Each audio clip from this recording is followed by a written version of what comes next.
Assalamualaikum. Jumpa lagi. Yuk kita masak yuk. Ini apa? Ini ayam pencen. Dah siap rebus. Dah lembut dah. Ni kita tumis dulu dah ya. Bahan-bahan dia biasalah ya. Bawang putih, bawang merah, halia, kunyit. Serai je yang tak ada. Lepas tu kita masukkanlah cili kering tu. Ada dalam berapa senduk gitulah. Nak buat asam pedas ayam pencen. Sesekali kan nak makan ayam pencen tu, lihat-lihat sikit sedap. Anak-anak tak berapa suka. Asyik makan ayam bandar je.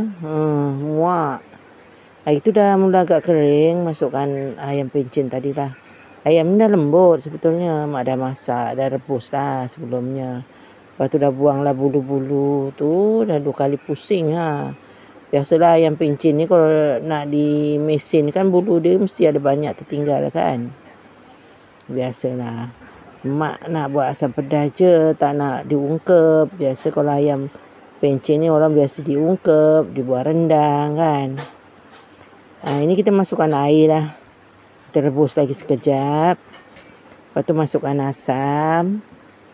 Jangan lupa garam, majino. Kalau rasa-rasa tak nak banyak air, cukuplah ni. Kalau rasa nak kuah lebih, tambah lagi gitulah. Lepas tu masukkan ada serbuk ayam. Lepas tu kita masukkan lagi tomato. Bagi dia masam sikit lah. Tapi memang dah masam pun.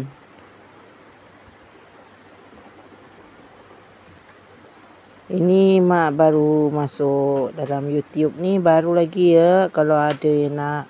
Kalau boleh tonton video mak sampai habis. Like, komen ya. Mak baru lagi masuk YouTube ni. Kalau boleh dapat support dah mak ya. Ini kita biarkan dia mendidih dululah. Agak-agak dalam 10 minit gitu. Matikan api. Sebab ayamnya pun dah lembut. Okeylah macam itu je. Lepas tu masukkan tomato jangan lupa. Okey, Assalamualaikum.